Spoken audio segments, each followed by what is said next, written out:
фудбалската репрезентација борбена, единствена и хомогена. Успеа да внесе една атмосфера на заедништво, каде што нема разлика меѓу Барди и Николов. Дома поделени поради пари, корупција и продажба на националното богатство. Тоа за мене е последниот клинец во ковчегот на Македонија. Загреб и Сплит, победа на новите антикорупцијски ликови и пораст на големите партии во Хрватска. Тие повеќе не сакат популистички градоначелници. Каде го гледате решението во наоѓање на компромис со Софија? It's not by blocking the accession path for one country that these problems, these disputes will be resolved.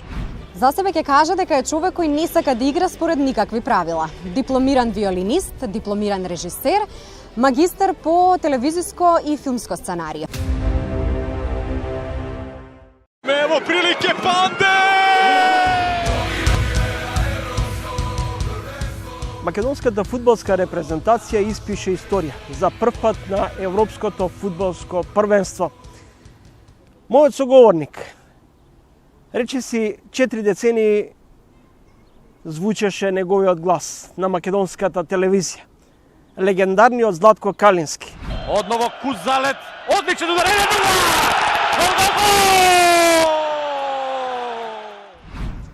Велат дека оставил печат неизбришлив. Добро да е за Златко Калински. Припаѓате на онаа група на спортски коментатори од времето на Солдатов, кој изгради една серија на искусни новинарски имиња. Но пред да се префрлиме на Европското фудбалско првенство, како ги коментирате коментаторите кои денес ги пренесуваат спортските манифестации? За колегите се најдобро.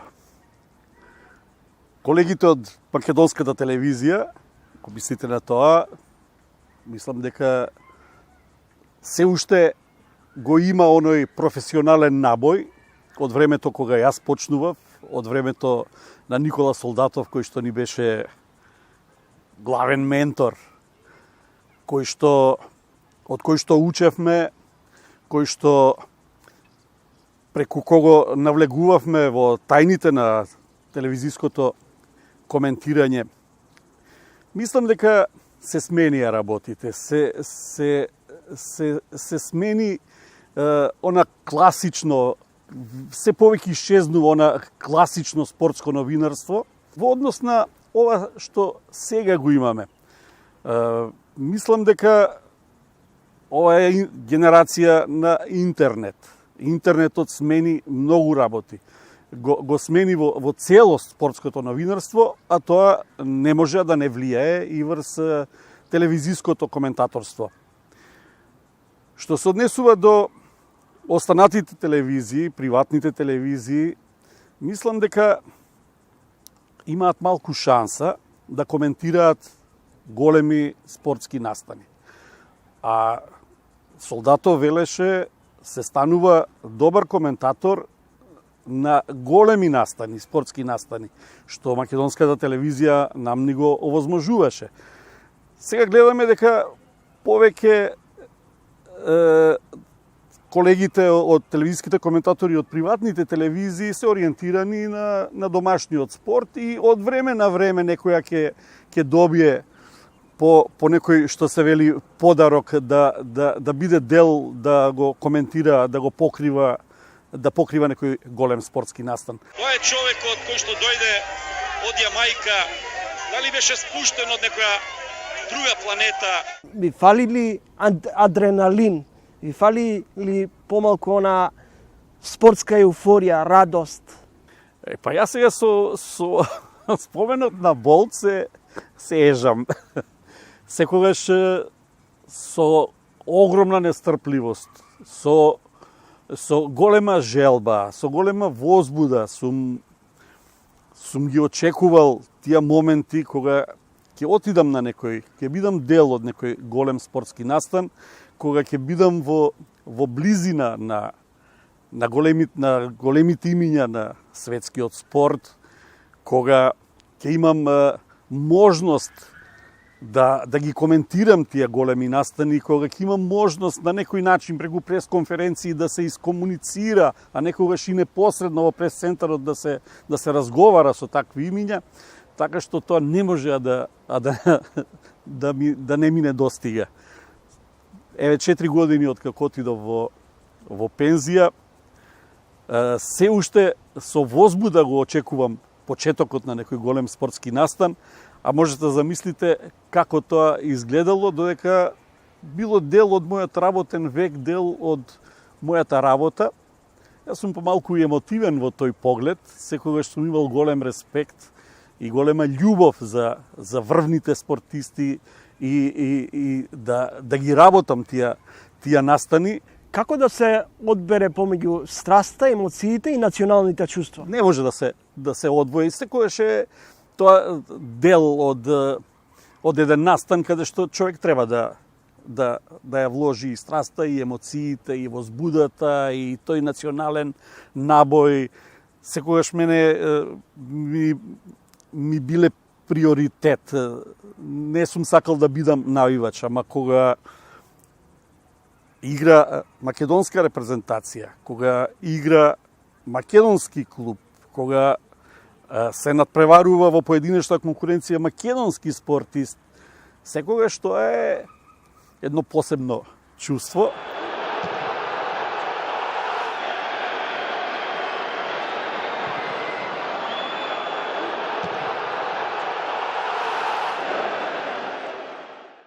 Македонската репрезентација ги одбројува последните денови пред почетокот на фудбалското првенство. Македонија има овоме една генерација на прекрасни фудбалери. Тоа е еден убав спој на искуство и младост. Репрезентација која што има извореден лидер во Горан Пандев, човек кој што мислам дека е најзаслужен за овој успех, кој што крај себе има една генерација на веќе зрели фудбалери и една генерација на млади фудбалери. Сето тоа Игор Ангеловски, селекторот на македонската репрезентација, успеа да го спои во една екипа која што живее, која што сонува за некакви повисоки дострели и оној прв сон успеа да го одсонува да стигнат на Европското првенство. Господине Калински, важите за група, припаѓате на онаа група на новинари од времето на Никола Солдатов. Ако Солдатов би бил ваш ментор, чи ментор вие денес сте? Ничи, затоа што не сум слушнал некој од колегите да каже научив ово од Златко Калински или имавме нормална комуникација, мислам, со помладите во редакција, додека бев на работа, секојдневно разговаравме за одредени работи. Меѓутоа, не било тоа сватено како некакво менторство, туку напротив, како нешто што е вообичаено. Простете, за разлика од Солдатов кога беше, јас сакав да разговарам на многу теми со Никола Солдатов. Тоа и моите колеги го правеа, затоа што беше со огромно искуство, многу умен и знаеше на многу практичен начин да посоветува за одредени работи. Калински, селекторот Ангеловски направи еден одличен состав од репрезентативци, докажани, кои играат во исклучително добри европски клубови, но прашањето ми е, има шарен состав на играчи, но како да се одбегне таа националистичка нитка која од време на време преовладува на фудбалските надпревари? Токму Игор Ангеловски успеа да ја оневозможи таа националистичка жичка во оваа репрезентација на Македонија. Тој успеа да внесе една атмосфера на заедништво, каде што нема разлика меѓу барди и и Николов, нема разлика меѓу например Адеми и Ристовски. Мислам дека направи еден прекрасен спој. Направи вистински тим кој дише како еден, кој што е пелцуван од национализам. Тој успеа да им долови на своите фудбалери, да им ја внесе помислата дека репрезентативниот дрес е многу важен, дека тој дрес име на некој начин и излезна врата во големиот фудбал, така да Барди успеа да игра во шпанското првенство. Алиоски успеа да стигне до премиер лигата во Лиц. Елмас успеа да стигне до Наполи, до италијанското првенство. А мислам дека не се во ред обидите да се наруши една таква атмосфера. Имаше еден таков обид од раководството на Фудбалската федерација на Македонија во пресрет на оние решавачки мечеви за пласма на Европското првенство, кога почна да се зборува за менување на селекторот Игор Ангеловски, токму во тој момент, пред тие пресудни мечеви. Зад Игор Ангеловски застана Горан Пандев, како вистински капитен, како вистински лидер на оваа репрезентација, и мислам дека неговиот збор на некој начин беше пресуден тоа да не се случи. Меѓутоа, јас се прашувам, зошто Игор Ангеловски да не продолжи да биде селектор на македонската репрезентација и после Европското првенство? Па тоа е практика секаде во светот, некој кој е успешен селектор не смее да се менува. А Игор Ангеловски по Европското првенство си заминува, нема да му биде, мислам, продолжен договорот. Такво нешто и во минатото се случуваше. Не знам дали се сеќавате на Европското првенство во кошарка 2011 година. Марин Докузовски ја одведе репрезентацијата на Македонија до битка за медали на тоа Европско првенство. Македонија беше четврта и ја отвори вратата од квалификациите за настап на Олимписките игри во 2012 година во Лондон. И се случи еден парадокс. 2 месеца, 3 месеца по Европското првенство, Марин Докузовски да не биде продолжена соработката со него од страна на Кошаркарската федерација на Македонија, а нашата репрезентација имаше историски успех да игра на Олимпијада. И безброј има такви слични примери кои што се повторуваат, а тоа е дали е дел од нашиот менталитет, дали е дел од многу политички игри кои што ги метнуваат своите прсти од разноразни побуди. Господин Калински, започнува. Ставете се во улога дека стартува преносот на македонската телевизија и првиот меч на македонската фудбалска репрезентација. Како ќе го започнете? Како ќе го започнам? Ова е историја. Ова е едномесечен фестивал, спортски фестивал, глобален. Ова е едномесечно уживање во еден настан во кој покрај 24 репрезентации, меѓу кои и Македонија, ќе продефилираат и илјадници љубители на фудбалот, кои во ова време на пандемија ќе имаат можност да мигрираат меѓу градовите кои што се домакини на надпреварите, кои што ќе заминат со своји национални обележја, со национален колорит, со очекувања, со желби, со манифестација на радост и тага.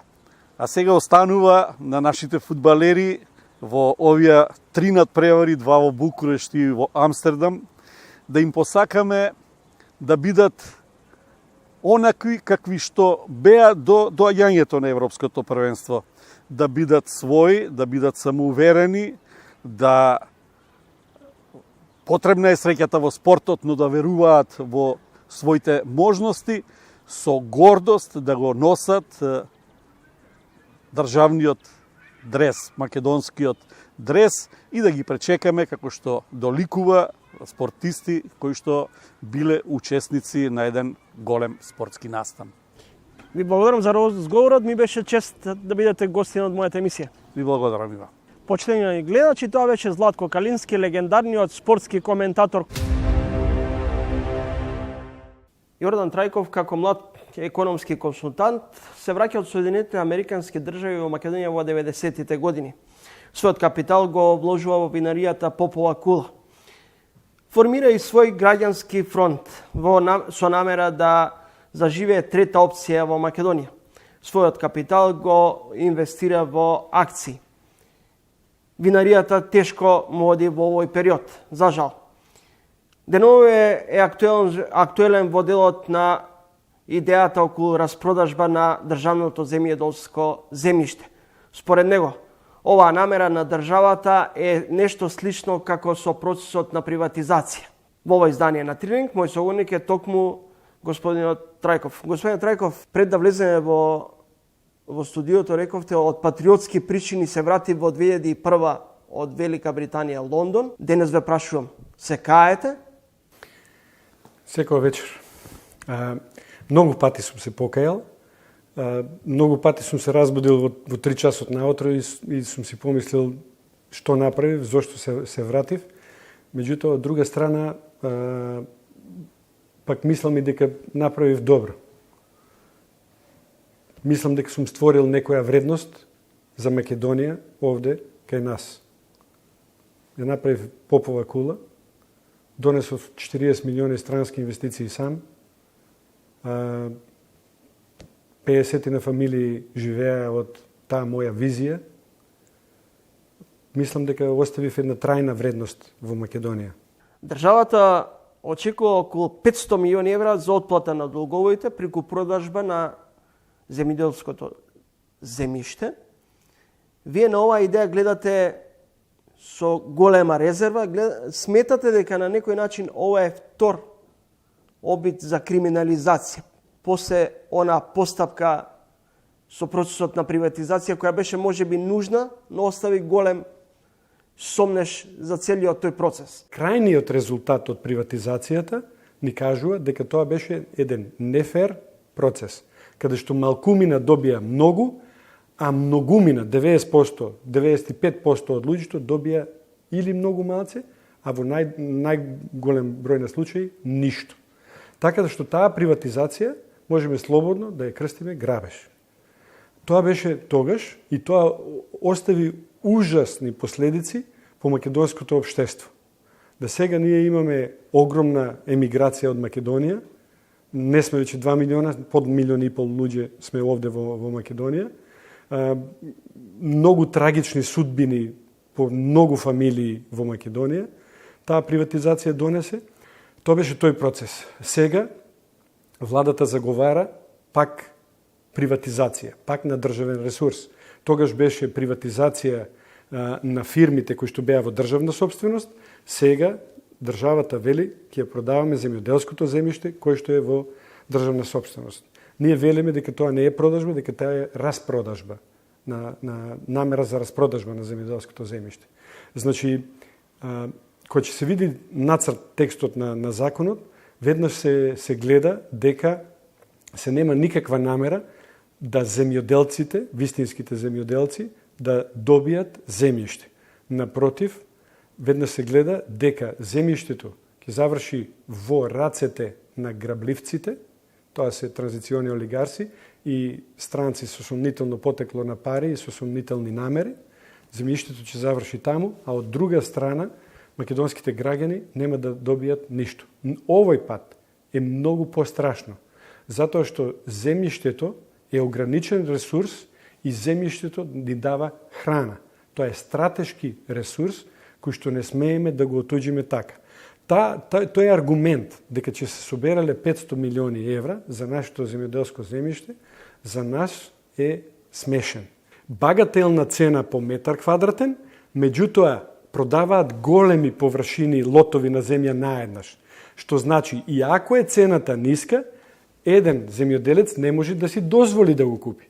Ако земеме дека цената ќе биде 1 евро по метар квадратен, а минимумот на површина за продажба ќе биде 100.000 метри квадратни, кажете ми кој земјоделец има 100.000 евра во джепот да извади и да плати за такво некој земјиште?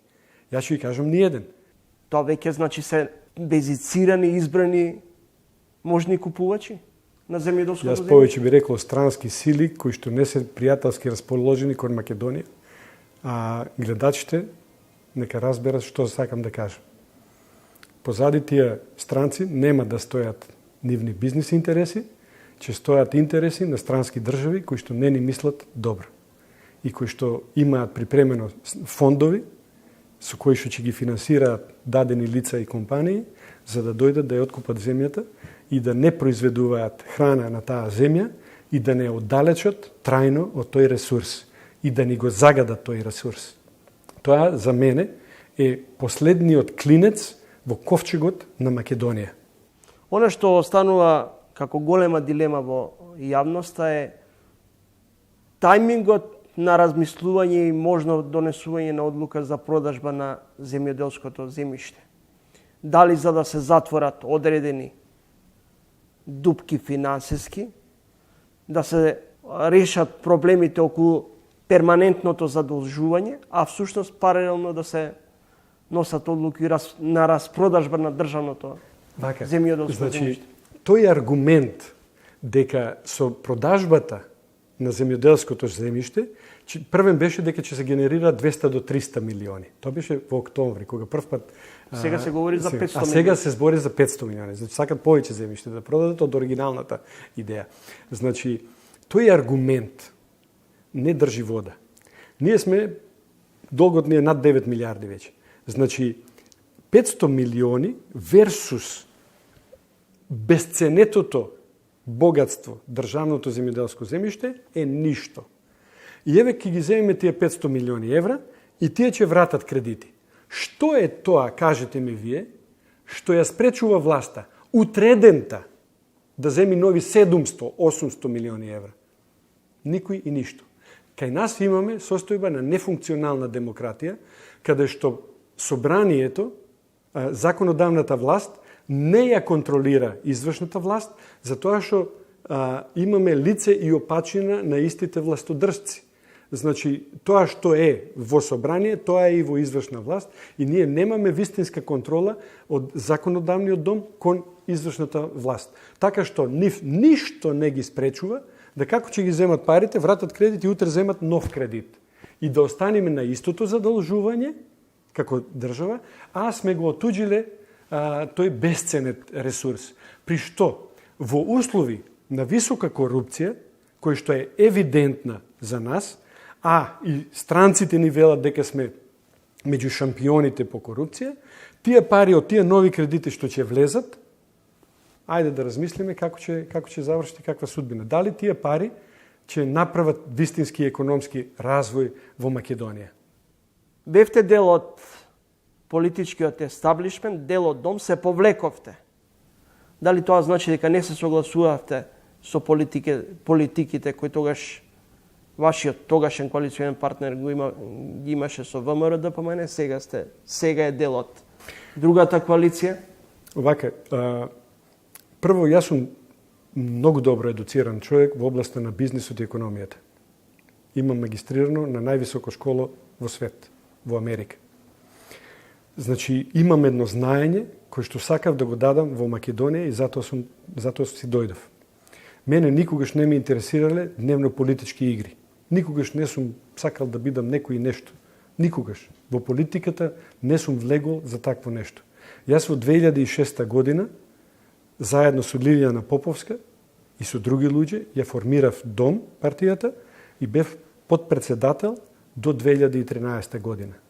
Од 2006 до 2008 година бевме во коалиција со ДПМН и на некој начин визијата за развој на Македонија и политиките што ги пропагираше тогашниот врвта на ДПМН со она што ние го размислувавме во Дом се разликуваше само во делот на туризам и екологија. Тоа беше нашиот дел што ние го туркавме.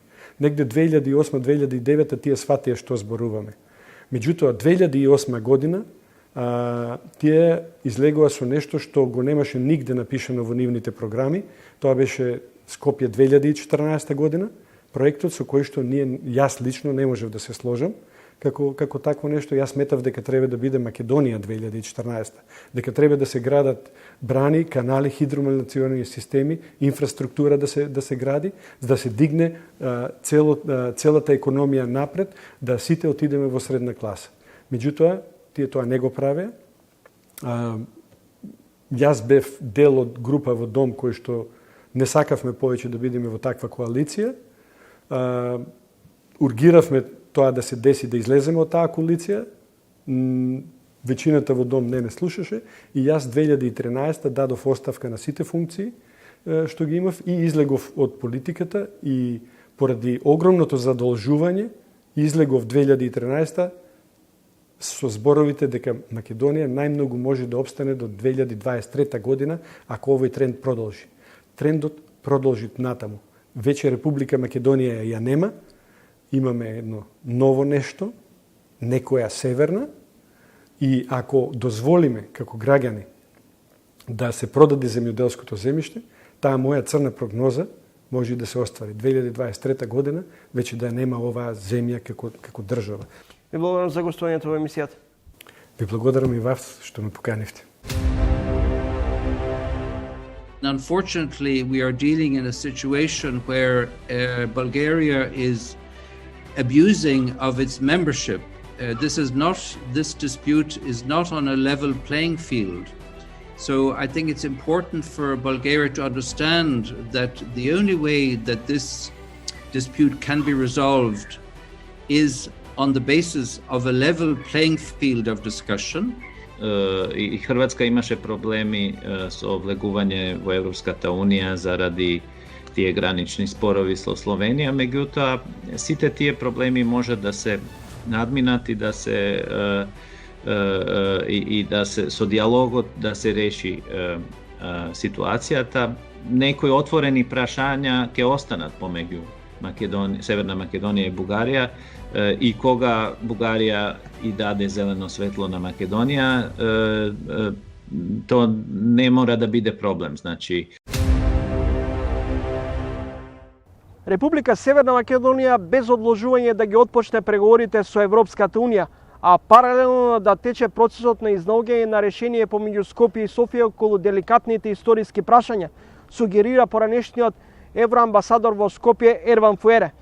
Фуере во интервју за емисијата Трилинг смета дека доколку биде повторно пролонгирано отпочнувањето на преговорите со Европската Унија, може да настанат политички дестабилизации не само во Македонија, туку и во регионот.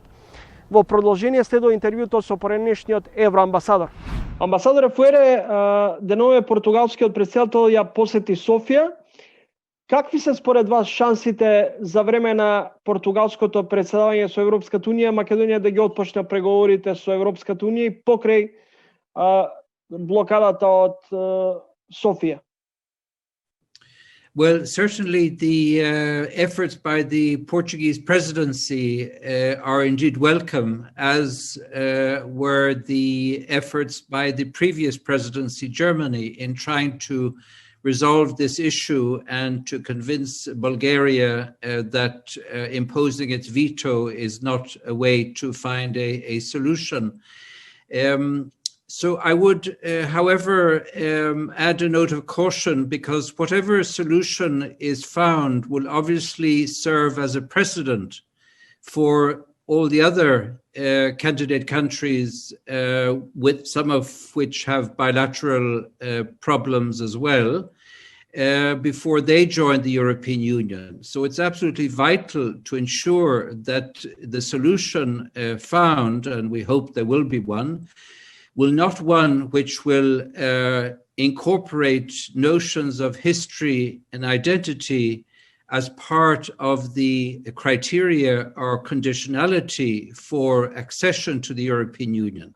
Амбасадоре Фуере, кога Македонија го доби кандидатскиот статус за членство во Европската Унија пред 16 години, го испивте првото виски тогаш со тогашното македонско раководство. се заговара идејата дека можеби преку пактот за стабилизација и асоциација би можело да се протурка идејата за старт на преговори, односно деблокада на македонскиот пат кон Европската унија. Како вие гледате на ова? Well, certainly it's worth remembering that North Macedonia was the first country to sign the Stabilization and Association Agreement over 20 years ago, which I think emphasizes the tremendous perseverance and resilience of Macedonian people who are still in favor of European integration, despite all the failed promises and delays that it has suffered over the years. The Stabilization Association process has been a tremendous preparatory ground for the country in getting its reforms in place, in preparing for all the obligations of membership of the European Union, also promoting regional cooperation. All of these efforts, I think, have demonstrated that North Macedonia is now ready for opening accession negotiations, because the Stabilization Association Agreement is not a supplement, or is not a substitute, rather, for accession, for membership. It's a preparatory process towards accession process. And again, I think if there is a proposed solution under the Stabilization Association Agreement to lift the veto of Bulgaria, it should not be the back door for introducing these notions of history and identity, which have no place in the accession process and should have no place in the accession process. Велите дека идентитетските прашања не смеат да бидат дел од преговорите со Европската унија. Well, I think the European Union is probably the best example of how it has been able to, through its integration process, through a process based on the rule of law, to overcome the legacy of its past, of the very difficult history that it went through, and also of promoting reconciliation. And it is a process that has never been based on vetoes, but rather on cooperation, on discussion. And I would say that if we were to follow the logic put forward by the Bulgarian government, Ireland and Britain would never have joined the European Union when it did in 1973, because we have a very, very difficult history over centuries between both our countries. But we still discuss these issues of our shared history, but we do it in a non-confrontational way. And we are dealing with this in the context, of course, of European Union. And indeed, the European Union has contributed in helping to implement the various bilateral agreements that were reached between Ireland and the UK. So I think Bulgaria needs to look at the experience of the European Union. Bulgaria is a member of the European Union for almost 15 years, and this should, I think, be an important example for it, and in the way that the issues of history and identity should be resolved. Проценките се дека многу поголеми се шансите Северна Македонија да ги отпочне преговорите со Европската унија за време на преседавањето на Словенија со Советот на Европската унија, отколку решение да се најде во наредните 2 до 3 недели. I don't know why we have to wait for the Slovene presidency. A solution is absolutely urgent. It is already over a year that the European Union adopted the decision for opening accession negotiations with North Macedonia. It was in March 1920, but it is because of the Bulgarian veto that those negotiations have still not started, and the Intergovernmental Conference, which is supposed to launch the negotiations, has still not taken place. A date has not been set. So I think it's absolutely vital that no further time is lost, because the more time is lost, the more it is Bulgaria taking the EU's enlargement process hostage to implement its own national agenda and imposing its own version of history. These issues of history cannot be solved within a month, 2 months, a year, 2 years. It takes a long time, as I mentioned the Irish-British example. Велите дека историските прашања не може да се решат за релативно краток период. Сметате ли дека Бугарија би се согласила на варијантата да се отпочнат преговорите со Европската Унија и паралелно Скопје и Софија да бараат решение? Absolutely. I think this is the solution because we all agree that there are bilateral disputes, but it's not by blocking the accession path for one country that these problems, these disputes will be resolved. And unfortunately, we are dealing in a situation where Bulgaria is abusing of its membership. This dispute is not on a level playing field. So I think it's important for Bulgaria to understand that the only way that this dispute can be resolved is on the basis of a level playing field of discussion, and that this is done in parallel with the opening of accession negotiations with North Macedonia. And the end result of that, those parallel processes, is that both sides, both countries will benefit from it, and not in the current situation where Bulgaria is holding the whole of the European Union enlargement process hostage for its own national agenda. And I think this will solve no problems at all. Доколку наскоро не започнат преговорите со Европската Унија, постои ли опасност од нова политичка криза во земјава? Што вие мислите? Well, there is no doubt that the more delay there is, the more danger there is of a crisis or even of instability, because this delay feeds into the narrative of the ethno-nationalist elements, of which there are already too many in the Western Balkan region. And I think it's particularly important that Bulgaria, as a member country of the European Union, should use the experience of the European Union's integration process in overcoming the legacy of history and in addressing these bilateral issues it has with its nearest neighbor on the basis of a discussion on an equal level and not with a veto. A veto resolves nothing. Timelines resolve nothing. It's important that there be a full cooperation, enough time in order to be able to discuss these differences.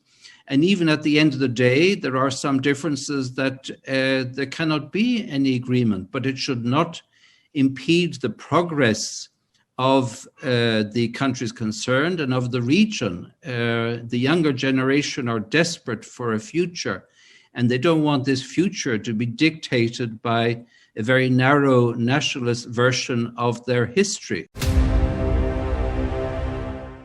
Република Северна Македонија би можела да ги отпочне преговорите за време на португалското председавање, јавија денуве дел од хрватските медиуми. Професорот по кривично право од Правниот факултет во Загреб, Александар Маршевелски, во разговор за емисијата Трилинг, оценила дека најавите на дел од хрватските медиуми се реални. Според Маршевелски, Република Северна Македонија најверојатно ќе ги почне преговорите, без разлика на блокадите од Република Бугарија.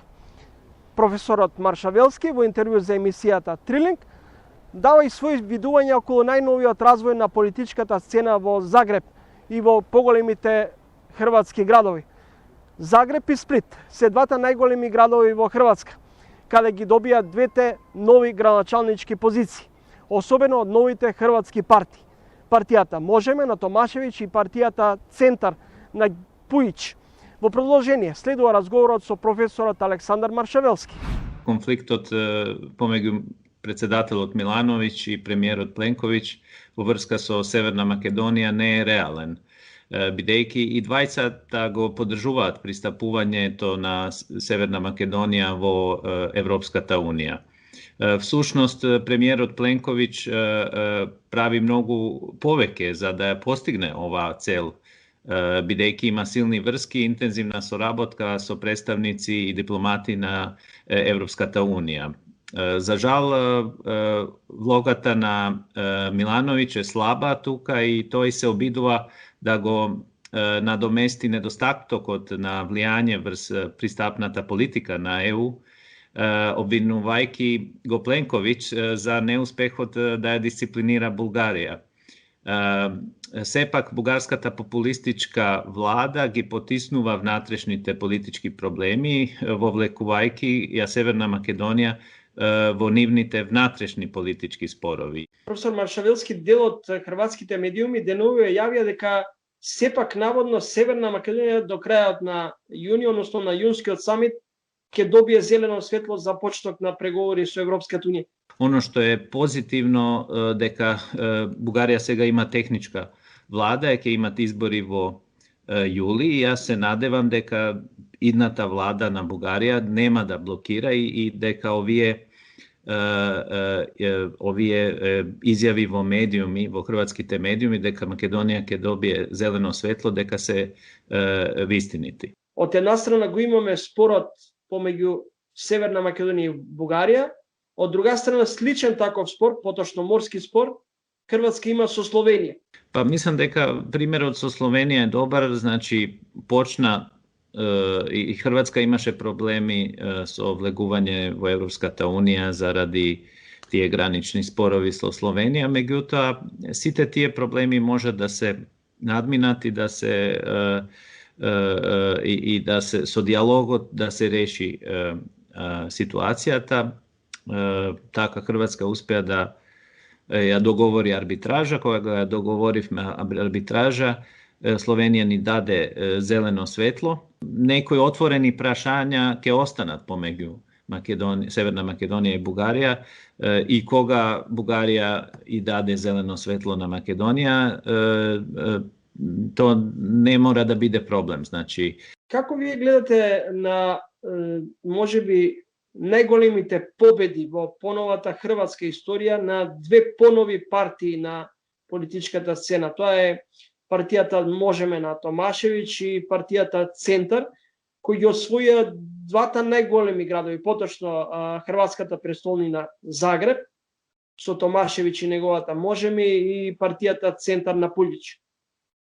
Мислам дека тука се клучни биографиите на избраните градоначелници на Загреб и Сплит.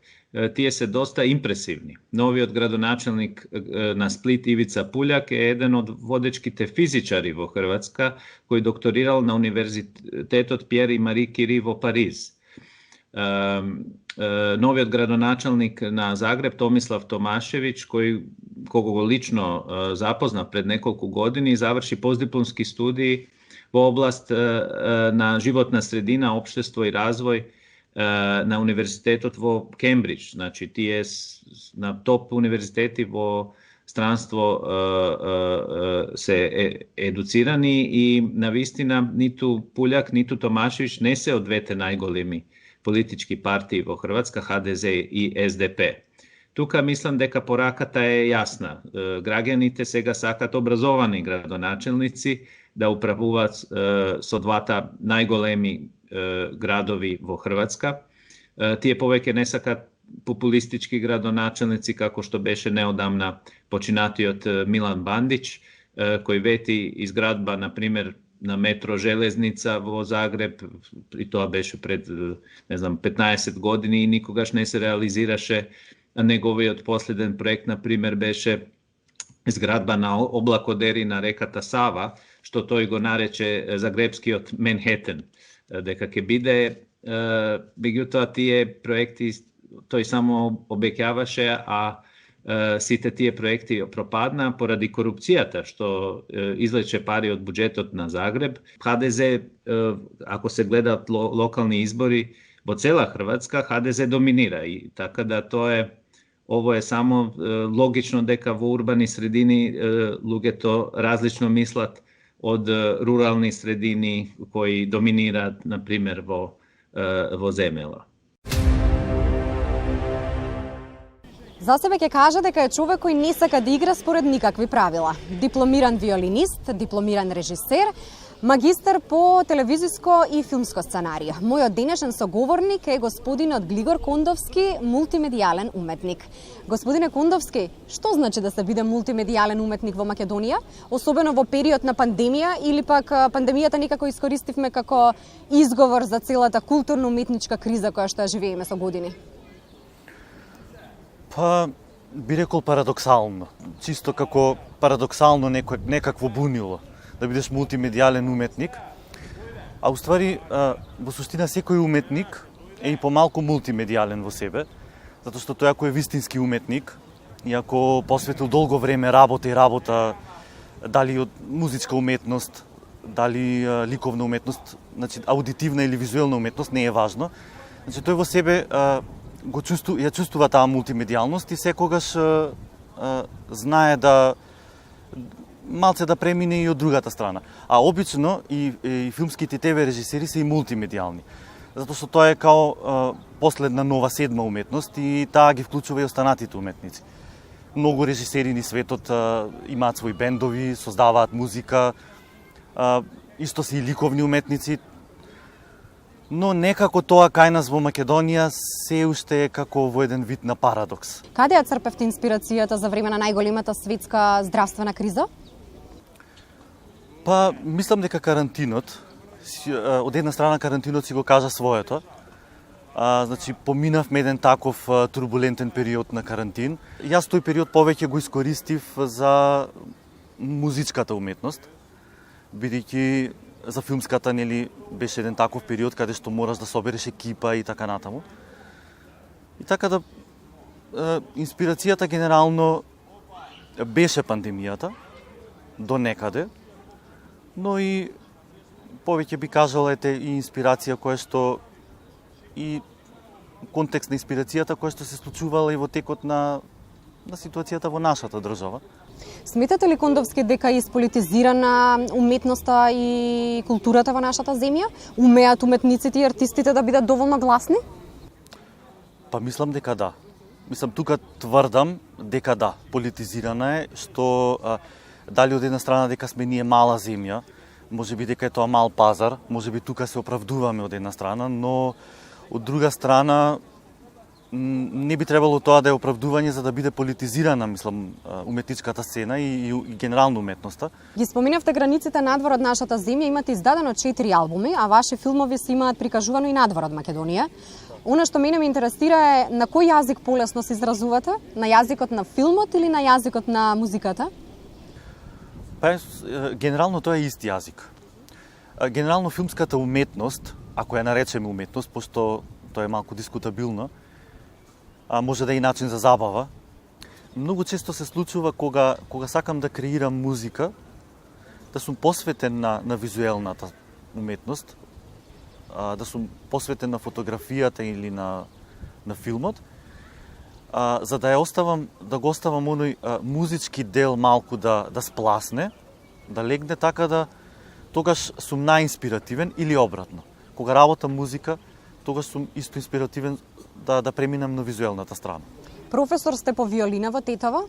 Како им ја пренесувате љубовта кон инструментот на децата? И она што мене некако секогаш ме инспирирало како момент кога соработувам со музичари, дали ви помага инструментот да ги ослободите емоциите на моменти? Па и да и не. Зависи моментот. Да, точно. Мислам, поготово музичката уметност, таа е многу повеќе поврзана со тој внатрешен емотивен дел, што не би рекол дека и визуелната не е. Па да, мислам дека ние инструментот како виолина е доста мислам дека е доста комерцијален. Тој момент некогаш го користиме за да ги мотивираме и да ги инспирираме. Тука се и надпреварите, имаме меѓународни, имаме државни надпревари.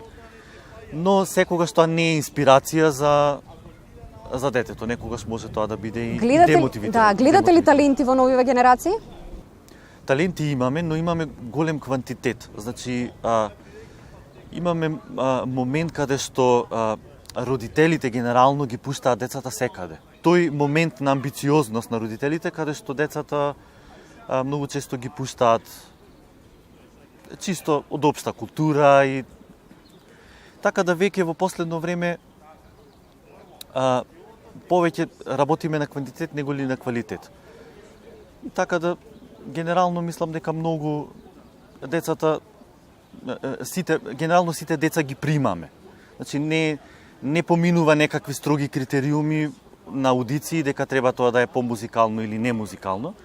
Така да тоа што е музикално дете со текот на времето ќе си го каже ќе дојде на површина. Ќе дојде на површина. Господине Кундовски, ви благодарам за денешниот разговор. Ви благодарам и на вас и на поканата. Како и досега, така и во ова издание на емисијата Трилинг. Имавте можност да следите омнибус од различни соговорници и теми. Ви благодарам на вниманието и ви закажувам нова средба за 7 дена во исто време. Петок, 18 часот и 15 минути. Довидување!